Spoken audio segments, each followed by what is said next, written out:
बिस्मिल्लाहिर्रहमानिर्रहीम।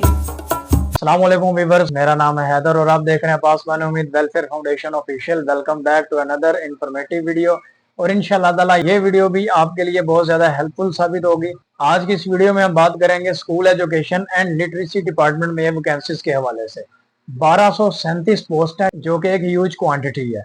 इस मौके से आप लोगों ने लाजमी फायदा उठाना है, गोल्डन अपॉर्चुनिटी है। आपका एज क्राइटेरिया क्या होगा, तो ये तमाम चीजें मैं आपको वीडियो में गाइड करता हूँ। वीडियो शुरू करने से पहले वीडियो को लाइक कर दें, चैनल को सब्सक्राइब करके बेल आइकन को सिलेक्ट कर लें ताकि हमारी तमाम इंफॉर्मेटिव वीडियोस आप तक पहुंचती रहे। तो चले आए, अप्लाई करने का प्रोसेस आपको मैं डिटेल में गाइड करता हूँ इंशाल्लाह ताला। ये इनकी ऑफिशियल एडवर्टाइजमेंट है। आपको कंप्लीट इसके जो टर्म्स एंड कंडीशंस हैं गाइड करूंगा। आपने बस साथ में अटैच रहना है और वीडियो को लास्ट तक कंप्लीट देखना ताकि तमाम स्टेप्स आपको समझ आएं। ये मैं आपको जूम करके दिखा देता हूँ। School Education and Literacy Department Government of Sindh की ये जॉब्स हैं। लास्ट डेट अप्लाई करने की 20 मई 2025। सिबा टेस्टिंग सर्विस एक अदारा है जो कि गवर्नमेंट ऑफ सिंध के बिहाफ पर तमाम दरख्वास्त देने वालों की एप्लीकेशंस डाटा वगैरह कलेक्ट करेगा। और जूनियर स्कूल टीचर जो कि 14 स्केल इनको दिया है, BPS 14 है, तो उनकी एप्लीकेशंस को एंटरटेन करेगा। और फिलहाल ये जो है टेम्परेरी पोस्ट है, लेकिन ये टेम्परेरी का सुन के गाइज आपने परेशान नहीं होना, ये बाद में परमानेंट भी हो जाती हैं। सिंध वालों के लिए तो ये बहुत अच्छी अपॉर्चुनिटी है, आप इसको लाजमी अवेल करें। अगर आपके पास फिलहाल कोई जॉब नहीं है तो आप इसको अवेल करें। बाद में अगर आपको इससे कोई अच्छी मिल जाती है तो आप इसको वहीं पर स्टॉप भी कर सकते हैं। तो ये बाद में परमानेंट भी हो सकती है। इन्होंने बाकायदा अपने ऐड में ये चीज़ लिखी भी हुई है। आपकी एलिजिबिलिटी पर, क्राइटेरियाज पर, आपकी क्वालिफिकेशन को देखते हुए, आपके काम को देखते हुए आपको परमानेंट कर दिया जाता है। सीरियल नंबर 1 है, name of post junior science teacher, BPS 14 है। नंबर ऑफ पोस्ट 1237 हैं जो कि बड़ी क्वांटिटी है। बेसिक एकेडमिक क्वालिफिकेशन जो इनकी रिक्वायरमेंट है, इनकी सिर्फ BA आपने किया हो साइंस के साथ और नंबर आपके 50% भी हो तो आप इसमें अप्लाई कर सकते हैं किसी भी अदारे से। सिंध के जितने भी डिस्ट्रिक्ट्स हैं उनमें से आपका कहीं का भी डोमिसाइल बना हुआ है, आप इसमें अप्लाई करने के अहल हैं। और एज लिमिट की बात करें तो 21 से 28 साल वाले जो कैंडिडेट हैं वो इसमें अप्लाई कर सकते हैं। अप्लाई करने के लिए इन्होंने नीचे गाइडलाइंस दी हैं, ये आपने भी केयरफुली रीड कर लेनी है। मैं आपको इसमें से कुछ मेन चीज़ें बता दूंगा ताकि टाइम भी आपका सेव रहे। जो एप्लीकेशन देना चाहते हैं वो STS पोर्टल पर जाकर ऑनलाइन अप्लाई करेंगे। मैनुअल एप्लीकेशन के ऊपर वर्क नहीं किया जाएगा। आप लोगों ने अपना CNIC लाजमी अपलोड करना है, फ्रंट साइड की पिक, बैक साइड की पिक, और जो आपका फॉर्म D है उसकी पिक, पासपोर्ट साइज की एक पिक जो कि वाइट या ब्लू बैकग्राउंड के साथ हो, उसकी आगे डिटेल डिस्क्रिप्शन में भी होगी। आपके एकेडमिक डॉक्यूमेंट्स जितने भी हैं वो आपने तमाम यहाँ पर अपलोड करने हैं। एजुकेशनल सर्टिफिकेट्स आपके जितने भी हैं, एक्सपीरियंसेस सर्टिफिकेट अगर आपके पास हैं तो मतलब तमाम एजुकेशनल से रिलेटेड चीज़ें और आपके एक्सपीरियंस से रिलेटेड चीज़ें तमाम आपने यहाँ पर अपलोड कर देनी है। अगर खुदा न खास्ता कोई कैंडिडेट डिसेबल है तो उसके पास नादरा की तरफ से इशू की करदा डिसेबिलिटी सर्टिफिकेट होना लाजमी। जब आप अपना तमाम डाटा अपलोड कर देंगे तो आपने एक चलान फॉर्म डाउनलोड करना है और 1500 रुपया फीस सबमिट करवानी है, जो कि आप दे सकते हैं अलाइड बैंक के किसी भी ब्रांच में। और अगर आपके पास मोबाइल में अलाइड बैंक ऐप है तो आप उसके थ्रू भी सबमिट करवा सकते हैं। सिस्टम जनरेटेड 1 बिल नंबर आपको इशू किया जाएगा जो हर कैंडिडेट का अलग होता है, तमाम कैंडिडेट का ये सेम नहीं होगा, ठीक है। तो अगर आपके दोस्तों में से कोई और अप्लाई कर रहा है तो आपने उसी के सेम नंबर पर अपनी फ़ी को सबमिट नहीं करवाना। हर कैंडिडेट का ये नंबर अलग होता है और ये जो फ़ी है ये नॉन रिफंडेबल है, ये आपको वापस नहीं मिलेगी। खुदा ना खास्ता आपकी एप्लीकेशन रिजेक्ट हो जाती है या आपका मूड नहीं होता बाद में जॉब करने का तो फीस नॉन रिफंडेबल है। आपके पास जितने भी एजुकेशनल सर्टिफिकेट्स हैं लास्ट डेट से पहले आपके पास मौजूद होने चाहिए, क्योंकि जब बाद में इंटरव्यूज वगैरह होते हैं तो वहाँ पर आपको अपने वो तमाम चीज़ें शो भी करवानी होती हैं। तो ऐसा ना हो कि आपने वहाँ पर तो कोई डाटा अपलोड किया है लेकिन ओरिजिनल आपके पास वो कोई सर्टिफिकेट ही नहीं है। इस वजह से आपके पास वही चीज़ें मौजूद होनी चाहिए जिसका डाटा आप अपलोड करें। जो एप्लीकेशन अनकम्प्लीट होगी उनको प्रोसेस नहीं किया जाएगा और हर कैंडिडेट की ये जिम्मेदारी है कि वो अपने अकॉर्डिंग बिल्कुल ठीक मालूमात प्रोवाइड करे। जो गलत मालूमात देगा उनका भी एप्लीकेशन कैंसिल कर दी जाएंगी। अदारे के पास मुकम्मल इख्तियार है कि वो अपनी सीटों की तादाद को कम भी कर सकता है और बढ़ा भी सकता है। बेसिक पे स्केल 14 पे ये जो जॉब्स हैं जूनियर साइंस टीचर की बाकायदा तौर पर इन्होंने नाम के साथ यहाँ पर मेंशन किया हुआ है। तो एज रिलैक्सेशन की बात करें तो ये आपको गवर्नमेंट ऑफ सिंध के रूल के मुताबिक एज रिलैक्सेशन दी जाएगी। जैसा कि कुछ लोग डिफरेंट डिपार्टमेंट्स में जॉब कर रहे होते हैं, उनके डिपार्टमेंट के मुतालिक जो भी कवानीन होते हैं उसके अकॉर्डिंग उनको एज रिलैक्सेशन मिलेगी। इसके अलावा डिसेबिलिटी कोटा होता है, अगर बेवा होते हैं, मुख्तलिफ जो लोग होते हैं उनका अलग अलग हुकूमत की लेवल पर एक मखसूस रूल्स बनाए होते हैं, उसके मुताबिक एज रिलैक्सेशन आप लोगों को दी जाएगी जो इसके अहल होंगे। रिटन टेस्ट की डेट, टाइम एंड जगह वो आपको थ्रू एसएमएस बताया जाएगा, जो आप अपना ऑफिशियल नंबर ऐड करेंगे, उस पर्सनल नंबर आपका जो होगा मोबाइल नंबर, उसी के ऊपर एसएमएस आएगा, उसमें ये तमाम डिटेल मौजूद होगी, आपने वहां पर जाकर अपने टेस्ट वगैरह देने हैं। लेकिन अगर आपको अदारे से रिलेटेड कोई मालूमात चाहिए, आपको अपने टेस्ट के रिजल्ट से रिलेटेड जो मालूमात चाहिए, वो तमाम एसटीएस की वेबसाइट पर ही अपलोड करेंगे। इनके अलावा किसी भी न्यूज़ को आपने अथेंटिक नहीं मानना, फेक न्यूज़ पे यकीन नहीं करना, अदारे की अथेंटिक वेबसाइट पर ही ट्रस्ट करना है। जो मुख्तलिफ दूसरे अदारों में जॉब कर रहे हैं वो थ्रू प्रॉपर चैनल इसमें ज्वाइन करेंगे। टीएडी आपको किसी किस्म का नहीं दिया जाएगा। और लास्ट डेट एप्लीकेशन की और चालान सबमिट करवाने की 20 मई 2025 है, तो आप इससे पहले पहले इसमें अप्लाई कर सकते हैं। और गाइज अगर अभी तक आप इस वीडियो को देख रहे हैं तो जाहिर है ये वीडियो आपके लिए काफ़ी हेल्पफुल साबित हो रही है, तो आप वीडियो को लाइक कर दें और चैनल को सब्सक्राइब कर दें, ताकि जो भी हम अपडेट्स देते हैं आप तक टाइम से पहुंच सकें और आप इन सब चीज़ों से फ़ायदा उठाएं। और अगर इस तमाम ऐड से रिलेटेड कोई भी कन्फ्यूजन आप किया तो कमेंट सेक्शन में हमें पूछें, हम आपको लाजमी उसके बारे में इंशाल्लाह ताला गाइड करेंगे। अभी आगे बात करते हैं गाइज कि इसमें अप्लाई किस तरह से करना है, तो चले मोबाइल की स्क्रीन पर चलते हैं। मोबाइल और लैपटॉप से आप सेम तरीके से अप्लाई कर सकते हैं, लेकिन मोबाइल यूजर्स के लिए थोड़ा सा डिफिकल्ट हो जाता है, क्योंकि लैपटॉप में तो बहुत इजी होता है। इसीलिए मैं ये कोशिश करता हूँ कि मोबाइल से आप लोगों को गाइड करूँ, ताकि आप उसमें से देखकर जब सीख लेंगे, पता चल जाएगा, तो लैपटॉप से तो आपके लिए कोई इशू ही नहीं रहेगा। तो चलें यहाँ मोबाइल की स्क्रीन पर चलते हैं।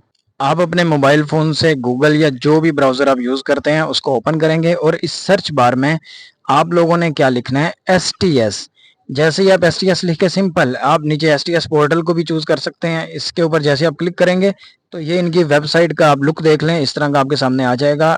तो आपने इसको चूज़ कर लेना है, इस पर क्लिक कर लेना। टेस्टिंग सर्विस का ये लिंक है जिसमें आपने अपना डाटा पहले अपलोड करना है।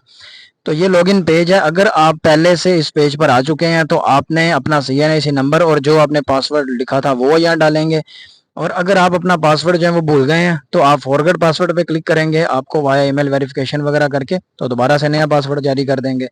और अगर आप फर्स्ट टाइम यहाँ पर अप्लाई कर रहे हैं, तो जो कि ज़्यादातर फर्स्ट टाइम लोग यहाँ पर आते हैं, तो आप यहाँ डोंट हैव एन अकाउंट, नीचे क्रिएट एन अकाउंट लिखा हुआ है, आप उस पर क्लिक कर देंगे। सिंध पोर्टल्स ने भी अभी ये खुद को काफ़ी अपडेट किया है। एक दफ़ा जब आपकी यहाँ पर रजिस्ट्रेशन हो जाती है, आप अपना डाटा अपलोड करवा देते हैं, तो आपको अगेन यहाँ पर आई हुई किसी भी जॉब के लिए दोबारा से अपना तमाम डाटा सबमिट करने की ज़रूरत नहीं रहेगी। आपका पहले से अपलोड किया हुआ डाटा इनके रिकॉर्ड में सेव होगा। आप सिर्फ अप्लाई पर क्लिक करेंगे तो पोस्ट के लिए अप्लाई हो जाएगा, सिर्फ उसी कंडीशन में कि अगर आप खुद से एडिट करके कोई नई चीज़ उसमें ऐड या कोई चीज़ उसमें से रिमूव करना चाह रहे हैं। अदरवाइज सिर्फ ये वन टाइम मेहनत है। ये पेज आपके सामने ओपन होगा। यहाँ पर आपने अपना फुल नेम, अपना CNIC का नंबर, मोबाइल फ़ोन नंबर जो आपके पास एक्टिव है, ईमेल एड्रेस जो आपके पास एक्टिव है और आप वहाँ पर मेल रिसीव कर सकते हैं। ये वैसे ऑप्शनल है, लेकिन आप फिलअप कर दें तो अच्छी चीज़ है। नीचे आप वो पासवर्ड लिखेंगे जो आप इस वेबसाइट पर आने के लिए यूज़ करेंगे। जैसे ही आप ये लगाएंगे तो नीचे आपसे सेंड OTP मांगेगा। वो लगाने के बाद आपका अकाउंट वेरीफाई हो जाएगा और आप इस पेज से दोबारा अपना CNIC और जो पासवर्ड आपने अभी चूज़ किया था वो डालेंगे, एंटर करेंगे, तो यहाँ पर आपका लॉगिन हो गया सक्सेसफुल। और इस पेज को आप विजिट कर लें, एक्सप्लोर करें तो अच्छी बात है। देखें कि क्या क्या इनके अंदर वैकेंसीज हैं, तमाम चीज़ें आप देख सकते हैं। लेकिन अभी आप इस पर अप्लाई नहीं कर सकते, क्योंकि अभी हमने अपना डाटा अपलोड नहीं किया। हमें किसी भी जॉब में अप्लाई करने से पहले अपना डाटा अपलोड करना है। मैं आपको कंप्लीट डिटेल बताऊंगा, आपने किसी भी चीज़ को मिस नहीं करना, क्योंकि वो चीज़ें अगर मिस हो गई तो आप अप्लाई नहीं कर सकते इसमें। तो चलें सबसे ऊपर देखें, स्टार के साथ 3 लाइन्स हैं लेफ्ट साइड में, ठीक है। सबसे ऊपर आप उन 3 लाइन्स के ऊपर क्लिक करेंगे तो आपके सामने ये लिस्ट एक ओपन होगी। इसके अंदर से माई प्रोफाइल को चूज कर लेना है। जैसे ही आप इस पर क्लिक करेंगे तो इस तरह का पेज आपके सामने आ जाएगा। ये कुछ इंस्ट्रक्शंस हैं कि आपने यहाँ पर अपनी पासपोर्ट साइज पिक्स जो है अपलोड करनी है, ब्लू या वाइट बैकग्राउंड के साथ। सेल्फी वगैरह आपकी नहीं होनी चाहिए। नीचे आपके लिए इंस्ट्रक्शंस हैं पर्सनल सेक्शन के लिए कि आपका नाम वगैरह, CNIC वगैरह तमाम चीज़ें जो आपने लिखनी है, एड्रेस, ये तमाम इंस्ट्रक्शंस आपने केयरफुली खुद से रीड करनी है। और ये आपने सबसे पहले अपना नाम, अपनी ईमेल एड्रेस, अपना मोबाइल फ़ोन नंबर, अपने फादर्स का नाम, guardian name, relation, gender, Meryl status, आपकी डेट ऑफ बर्थ, रिलीजन, तमाम चीज़ें ये हमने लिखनी है यहाँ पर। क्या आप गवर्नमेंट सर्वेंट हैं। ये जो नीचे एडिट सेक्शन लिखा है, जैसे ही आप एडिट सेक्शन पे क्लिक करेंगे तो फिर आप इस तमाम फॉर्म को फिलअप कर सकते हैं। नीचे एड्रेस इन्फॉर्मेशन है, इसमें आपका डोमिसाइल का डिस्ट्रिक्ट, डोमिसाइल की तहसील, यूनियन काउंसिल का नाम, डोमिसाइल का नंबर, डोमिसाइल किस डेट को इशू हुआ था, ये तमाम चीज़ें यहाँ पर आपने ऐड करनी है। और एडिट सेक्शन में जैसे आप क्लिक करेंगे तो तमाम चीज़ें आप इसमें ऐड कर सकते हैं। तो मैं यहाँ पर इस वजह से फिलअप नहीं कर रहा क्योंकि अगर मैं ये सारा फिलअप करूंगा तो ये वीडियो कम से कम 30 मिनट तक चली जाएगी। तो बिल्कुल ईजी है, आप आसानी से कर लेंगे। परमानेंट एड्रेस, पोस्टल एड्रेस आपने वो लिखना है जहाँ पर आपको कोई भी डाक रिसीव हो जाए।